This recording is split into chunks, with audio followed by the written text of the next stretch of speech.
compartilhar com os irmãos aquilo que nós aprendemos e dizer aos irmãos com muita humildade diante de Deus, eu não sou um expert e jamais tenho o direito de dizer que eu sei tudo sobre teologia. Teologia é um oceano inesgotável. E eu quero nessa noite aprender juntamente com vocês enquanto estarei falando. E gostaria que, dentro do assunto, se alguém quiser fazer alguma pergunta, sinta-se à vontade. E se tiver alguma pergunta que for fora da nossa aula, eu estou à disposição também para responder depois em particular, após a aula, desde que vocês me liberem até as 2 da manhã, porque eu preciso dormir um pouco. Meus irmãos, aqui tem algumas, aliás, a teologia é cheia de palavras em hebraico, em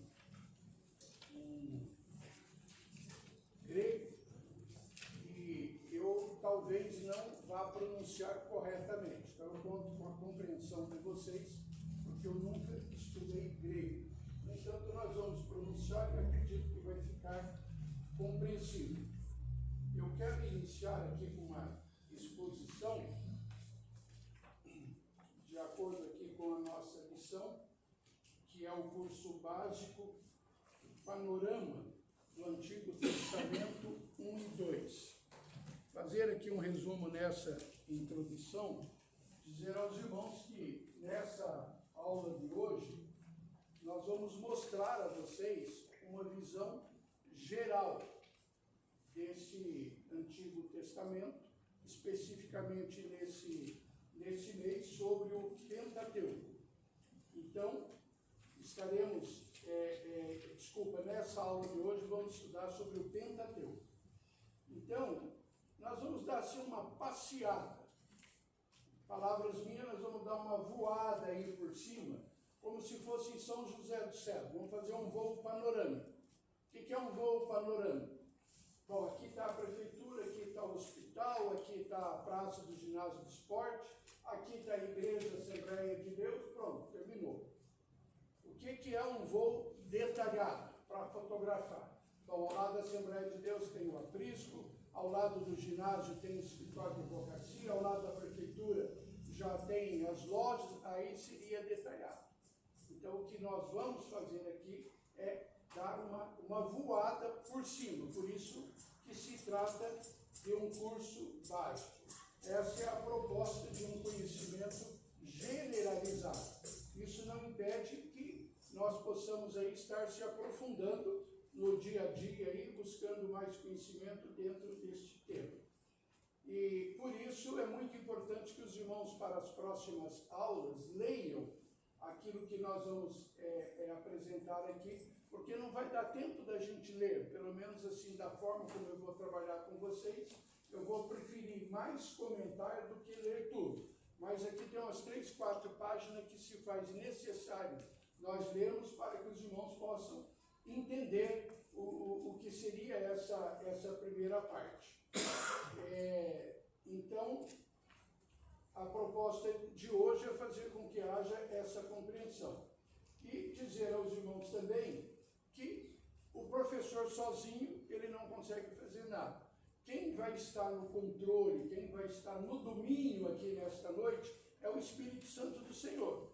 O Espírito Santo de Deus que vai me iluminar, que vai me clarear para compartilhar com os irmãos e que também vai estar abrindo o entendimento dos irmãos para que possam entender à luz da palavra de Deus aquilo que nós estamos ministrando aos irmãos. Então, nós contamos 100% com a dependência do Espírito Santo em tudo na nossa vida e principalmente nesta aula de hoje e nas demais que estarei ministrando. Então, iniciando aqui com uma leitura, na unidade 1, o Pentateuco. Então, essas duas, 3 páginas aqui aproximadamente nós vamos ler. A Bíblia, no formato primitivo. Os manuscritos com formato de rolo eram geralmente feitos de papiro, ouro ou pergaminho.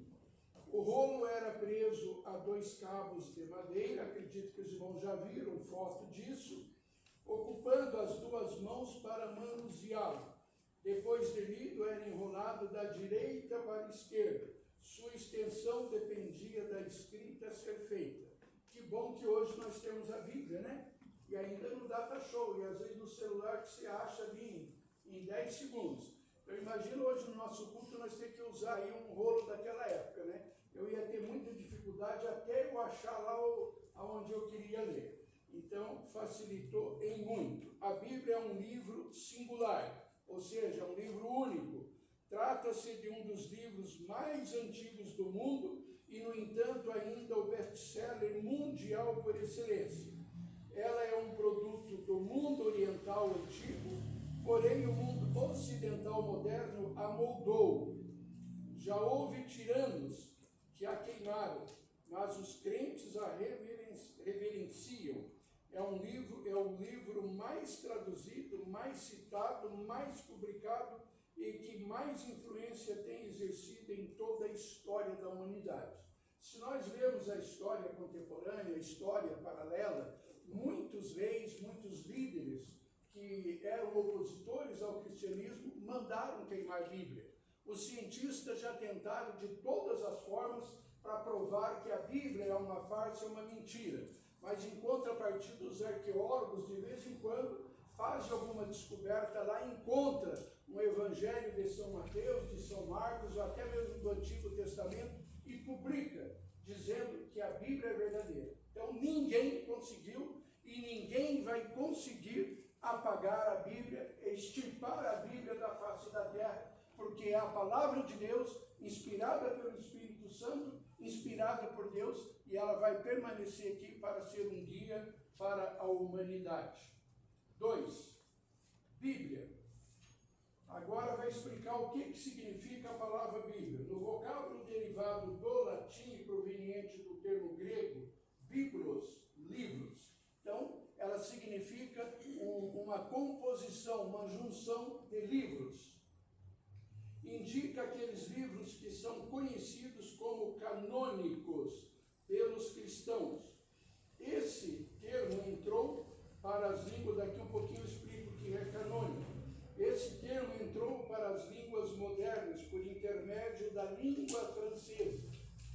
Portanto, o termo é pluralístico e não singular. Uma vez a palavra Bíblia significa um conjunto de livros, sendo então uma biblioteca num único livro. O termo Bíblia é também referenciado como as Escrituras, em grego, grafai, gramatá, frequentemente usado no Novo Testamento para denotar os documentos do Antigo Testamento, conforme, eu não vou citar aqui os versículos, o texto aqui eu vou pular, tá, irmãos? Está aí para vocês lerem depois. Nunca lestes nas Escrituras, está escrito lá em Mateus. Em 2 Timóteo, a Bíblia é tratada pelo termo as Sagradas Letras, ou também ouvimos muitas Sagradas Escrituras. Em grego, taiera gramata, ou gramatá. E no versículo 16, referência dada à Bíblia é a Escritura. Toda a Escritura é inspirada por Deus. Algumas traduções falam divinamente inspirada. Então, essa primeira parte aqui, meus irmãos, foi para nós entendermos como surgiu a Bíblia, como que foi composta, por que chama Bíblia. Então, ela é nada mais, nada menos do que uma mini biblioteca composta de 66 livros, conforme você já deve ter visto em outras aulas. Então, na segunda parte aqui, nós vamos para a fixação e acolhimento do Antigo Testamento. O Antigo Testamento foi acolhido como canônico na cidade de Jabiné, ou Jamina, no ano 90 depois de Cristo, tendo como figura destacada o rabino Yohanan ben Zakkai, que pertence à escola de Hillel, um grupo dentro da seita dos fariseus. Então era uma escola que era composta por líderes religiosos, fariseus, que eram os ensinadores, os doutores da lei, que se reuniam para estudar, discutir a palavra de Deus. Então, esse destaque aqui traz essa figura desse rabino que fazia parte desta escola. Primeiro, Antigo Testamento. O Antigo Testamento se compõe de 39 livros, representa uma literatura que se estende do tempo de Moisés até aproximadamente 300 anos antes de Cristo. O Antigo Testamento, como o temos, hoje possui uma longa história, produto de épocas, lugares distantes. Ele passou durante séculos por um processo de edição, compilação, cópia e tradução. Compilação seria escritos, documentos de dezenas de autores abrangendo quase um milênio. Foram reunidos e transmitidos por mãos devotas, debaixo de uma unção específica, sendo a escrita um meio da revelação de Deus para a humanidade. Veio esta palavra do Senhor a Jeremias dizendo, então aqui ele dá um exemplo de como foi essa revelação. Deus levantava os seus profetas, os seus líderes, os seus escritores e revelava a palavra de Deus para que eles as escrevessem. Por isso, a Bíblia não tem confusão, não tem distorção, não tem desencontro. Nós já ouvimos aí nos nossos púlpitos muitas vezes que num período de 1500 anos ela foi escrita por pescadores, por pessoas que foram formadas na educação do Egito, por doutores e pessoas das mais diversas classes sociais. E nesse período de 1500 anos, ninguém entrou em contradição. Então, por quê? Porque é a revelação da palavra de Deus. Quando alguém falar para você, a Bíblia foi escrita por homens? Foi. Um homem comedor de feijão, todo mundo fala isso, né? Que não crê, né? Que nem eu, não, diferente de você. Eram homens escolhidos por Deus e ele revelou a sua palavra para ele. Então a Bíblia não é escrita por qualquer um. Foi homens escolhidos por Deus. Ok, meus irmãos? Estou falando muito alto? Tá bom? Daqui um pouco eu diminuo o ritmo porque eu vou cansar. Vamos em frente então. 2. A transmissão das línguas originais hebraico e aramaico. A maior parte do texto do Antigo Testamento foi escrito originalmente no hebraico. Pequenas porções que podem ser encontradas em Gênesis, daí aqui dá outras citações, foram escritas em aramaico. Tanto o hebraico quanto o aramaico são línguas semíticas que pertencem à mesma família, do acádio, que era a língua falada pelos assírios e pelos babilônicos, pelos amoritas, fenícios, ugaríticos, amonitas, moabitas e pelos árabes. Então toda essa região, todo esse povo aqui falava essa mesma língua. Várias cópias em hebraico do Antigo Testamento chegaram até nossos dias. 3 dessas cópias são de maior importância para os nossos estudos. Estas são o texto masorético, o Pentateuco samaritano e os manuscritos do Mar Morto. Então, são registros dessa época aqui que ainda estão guardados em alguma biblioteca aí no mundo, que agora eu não me lembro para dizer para vocês, que prova a veracidade dos fatos. 3. O Antigo Testamento no cânon judaico. O Antigo Testamento em hebraico e em português contém rigorosamente o mesmo material. Os livros, porém, aparecem em uma ordem diferente. A versão hebraica do Antigo Testamento divide os livros em 3 grupos. Então, agora na sequência, vai abrir um pouquinho mais para nós, para falar essa divisão. Dizer aos irmãos que doutrinariamente, isso daqui não muda nada, não altera nada na nossa fé, porque nós estamos falando de conhecimento. A nossa fé, a nossa salvação, ela está embasada em Jesus Cristo. Porém, é importante nós sabermos isso daqui. Todos nós temos interesse em ministrar, em melhorarmos, em aprendermos e até para poder compartilhar. Então, é de suma importância, e não estou desmerecendo a importância dessa divisão agora que nós vamos falar, assim como tudo que vocês vão aprender nesse curso básico de teologia. Então, nós iniciamos aqui com o Torá, que é o escrito mais conhecido de nós, que é a primeira divisão aqui. Instrução ou ensino é o Torá, que é composto pelos 5 primeiros livros do Testamento, tendo Moisés como autor. Então, esse Pentateuco que nós estamos estudando hoje aqui, lá no Torá é igual. Então, o Moisés é o autor dele, e Moisés também é o autor do Pentateuco que nós estamos estudando aqui.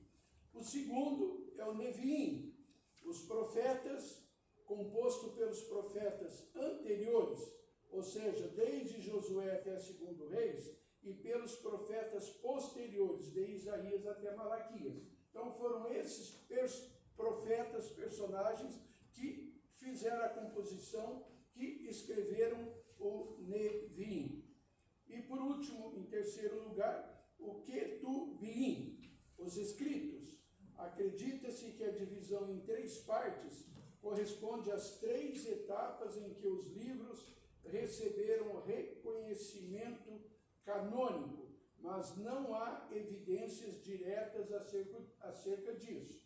Então, um grupo de teólogos coloca isso como uma possibilidade, mas até hoje não encontraram provas concretas e reais, mas aceita-se e respeita. Esse canônico, cânon, que nós estamos falando desde o início, é como uma canonização, ou seja, é santificar. A igreja, algumas igrejas aí tradicionais usam muito a canonização de santos, né? Então, no caso aqui, esse cânon que fala aqui é esse Ketuvim, que é considerado um livro santo, um livro canônico. No entanto, nós aprendemos que as escrituras, né, são as santas escrituras, mas sem a necessidade de fazer uma canonização, uma santificação, uma consagração desses livros. Então é aí que muda um pouco. Nós não temos necessidade de santificar, no entanto, entendemos como ser livros das Sagradas Escrituras. Em português, os livros são divididos em 5 grupos: Pentateuco, livros históricos, livros poéticos, profetas maiores e profetas menores. Esta divisão foi originalmente montada quando da tradução das escrituras do Antigo Testamento, do hebraico para o grego, que ficou conhecido como a Septuaginta, símbolo LXX. Jerônimo, por sua vez, ao traduzir as escrituras para o latim, adotou esta divisão quando produziu a Vulgata Latina. Depois disso, a grande maioria das traduções passou a utilizá-lo. Aí aqui eu fiz uma nota para compartilhar com os irmãos sobre essa Vulgata, sobre essa Septuaginta. A Vulgata, como nós acabamos de ler, é uma tradução do latim, repetindo, que ela é muito respeitada, muito aceita hoje por todos os teólogos que vão estudar a Bíblia e fazer a sua interpretação. Essa Vulgata ela foi feita lá pelo ano de 340 a 420, quando Jerônimo tomou a iniciativa de fazer isso. Foi então um período de mais ou menos 80 anos que levou para ser escrita essa Vulgata. Mais tarde, lá no século XV, através do Concílio de Trento, foi ratificado, ou seja, houve uma reunião, houve um grupo de teólogos que concordaram com essa Vulgata, ratificando, ou seja, concordando com ela que ela estava rigorosamente à luz daquilo que diziam os seus originais. E essa tradução ela continua sendo respeitada atualmente. São Jerônimo foi um incansável estudioso da palavra de Deus, muito dedicado, se dedicava a estudar, a pesquisar, e ele acabou sendo um cristão referência para o catolicismo. O catolicismo até hoje tem um respeito, até eles têm aí uma devoção a São Jerônimo, o que nós evangélicos não fazemos, entendemos o trabalho que ele fez, aceitamos, mas sem essa canonização. Porém, ele é muito respeitado no mundo teológico, porque ele é muito fiel à originalidade das Escrituras de acordo com o latim. Ok? Nós vamos fazer um negócio aí para nós descontrair um pouco, porque eu quero que quando vocês saírem daqui, vocês falem. Senão vocês ficam muito calados e daí não sabem mais o que é que fala. Quando eu falar, ok, vocês falam, sim! Não precisa dizer querido professor, tá bom? Sim! Ok! Sim! Opa, não precisou nem ensaio. Vamos lá então. 4. Abrangendo Pentateuco e livros históricos. Pentateuco, pente 5. Lá do grego, pente significa 5. Teuchos, estojo para rolo de papiro. É um termo grego aplicado aos 5 primeiros livros da Bíblia, já falamos bastante. Os livros antigos eram escritos em rolo, já foi falado, então vamos aqui para o 4.2. Autoria. Todos esses 5 livros aqui que nós vamos estudar é de autoria de Moisés, então não vou dizer mais isso.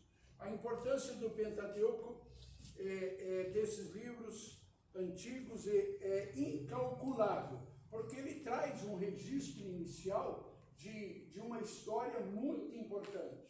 Então, tudo aquilo que a gente quer saber, principalmente relacionado à nação de Israel, se inicia ali pelo Pentateuco.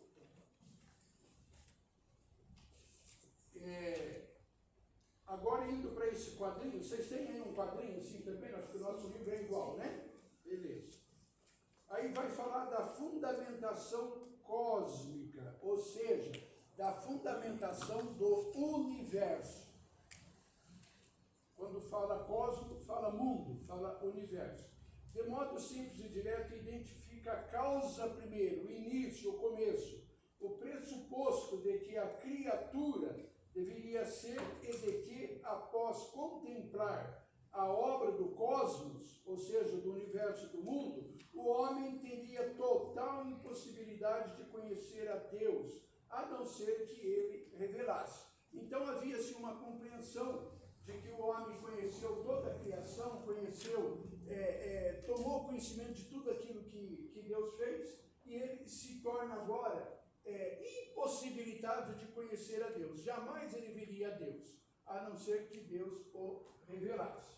Aí mais tarde vem a história de Moisés, lá no monte, quando ele está lá recebendo a revelação dos 10 mandamentos, e que ele queria muito ver a Deus, e ele não conseguia, porque o rosto de Deus brilhava tanto que ele teve que colocar um véu, um pano, um tecido na frente do seu rosto, porque ele não resistia. Aí Deus permite ele ver a Deus pelas costas, e Deus passa por uma fenda.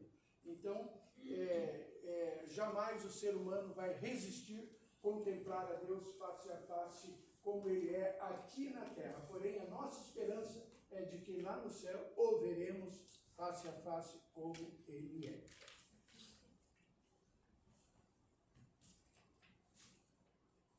Aí, além do conhecimento cósmico, da fundamentação cósmica, aí vem a étnica. Os livros do Pentateuco descrevem o começo da civilização, a interrupção com o dilúvio, a reorganização dos povos e a escolha de um povo em particular. Então, aqui nós temos essa primeira parte, a história, que daí faz a divisão lá com o dilúvio. Aí, no dilúvio, começa uma nova raça que Deus queria, de uma certa forma, purificar. Porque o povo se distanciou tanto de Deus e Deus falou, não tem jeito mais. Mas lá na frente nós voltamos a comentar isso daqui.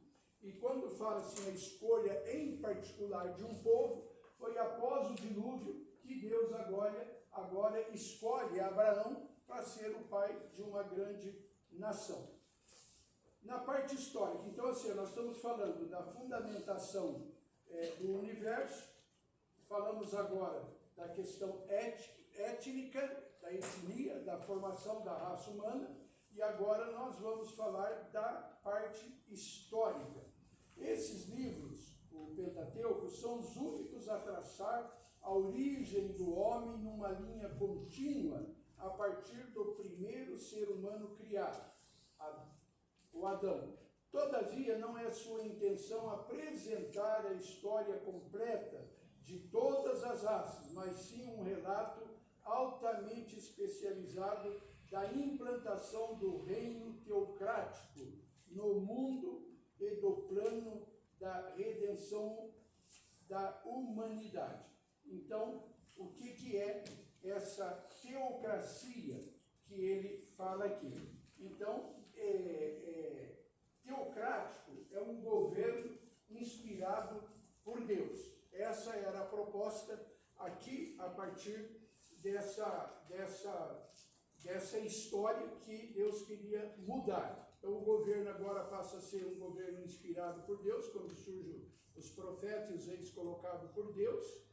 E esses governos inspirados por Deus eram os reis que Deus ungia. Isso é muito claro para nós, a história de muitos reis que Deus levantou e ungiu para estar diante da nação. Também tinha os faraós. E os faraós aqui daí eles deram uma viajada bonita, porque eles começaram a consagrar deuses, a escolher deuses para ser o chefe da nação, o rei da nação, e não queria saber do único Deus, o Deus Todo-Poderoso. E aí eu cito aqui alguns deuses que os faraós escolheram, denominaram para eles. Alguns eram em forma humana, outros em formas de animais e outros em forma mista, metade do corpo animal e metade do corpo homem. Então, um dos deuses é Ísis, que eles consideravam o deus da magia. Quando o rei precisava de fazer alguma coisa diferente lá, chamava os mágicos para interpretar ou para ajudar eles lá em alguma magia. E também era o deus da maternidade. Então, quando a mulher estava lá em trabalho de parto, morre, não morre, a criança estava lá em dificuldade, eles chamavam esse deus aí para ajudar nesse momento de dificuldade. Outro deus era o Anubis, que era o deus da mumificação. Quando ia mumificar alguém, eles chamavam lá, invocavam esse deus para participar da mumificação, abençoar aquele cadáver que estava sendo mumificado. Outro era Horus. Esse é o deus que eles consideravam como o céu. O céu presente era o céu que vinha até ele. E o outro era o Set, que é S-E-T-H, que era o deus do caos. Então, quando dava lá uma desgraça em qualquer área, de doença, de epidemia, de tempestade, de incêndio, eles atribuíam ao deus caos. Então, era dessa forma que os faraós se perderam e começaram a fazer cultos a esses deuses, entre tantos outros. Por essa razão, esses egípcios, esses faraós, eles cultuavam a todos esses deuses para garantir uma harmonia.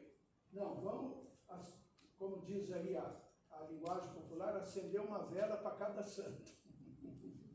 E não funcionava.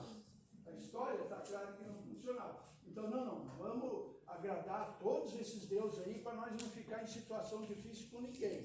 Daqui a pouquinho surgia outro deus que, tanto é que Paulo vai lá pregar no Areópago lá, né? Ele vê lá uma praça lá com mais de 300.000 altares, alguma coisa assim, na cidade.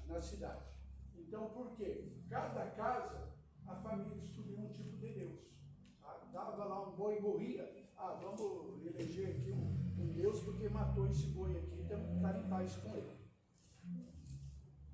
Por isso, essa raça aqui, esses faraós e todos os egípcios, eles eram politeístas, ou seja, adoravam a diversos deuses. Vamos em frente. Aí vem, além da parte histórica que nós acabamos de falar, vem a parte religiosa. Esses livros, quanto à religião, são fundamentais. Retratam a pessoa e o caráter de Deus, a criação do cosmos, do ser humano, a queda da mulher e do homem, a fidelidade de Deus, a sua aliança administrada em diversos períodos da história e a redenção através de um único Messias. Então é isso que nós aprendemos no Pentateuco e no discorrer todo dos demais livros do Antigo Testamento e especificamente no Novo Testamento, que não é o nosso caso hoje aqui.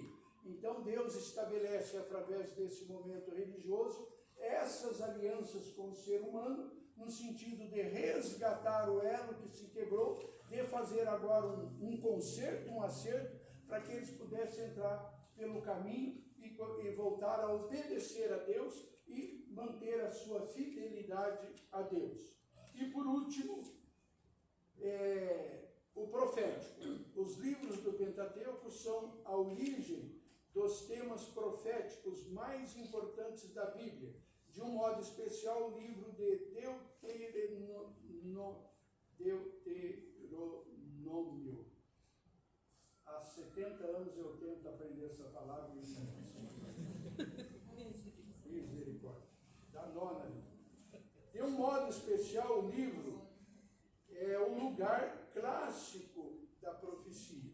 Então, o comentarista aqui, o teólogo que fez aqui esse ensino para nós aqui, o professor fala que nesse momento profético, e ele destaca o livro de Deuteronômio. Então, como um livro profético ainda para os nossos dias. Aí, na sequência, vem as divisões do Pentateuco, em Gênesis, Êxodo, Levítico, Números, Deuteronômio, que vocês conhecem. Não vou falar sobre cada livro aqui que não há necessidade, gostaria que vocês lessem em casa, fizessem as suas anotações. Aí, mudando o tema. A obra de Deus na criação e na origem da salvação, na página 15.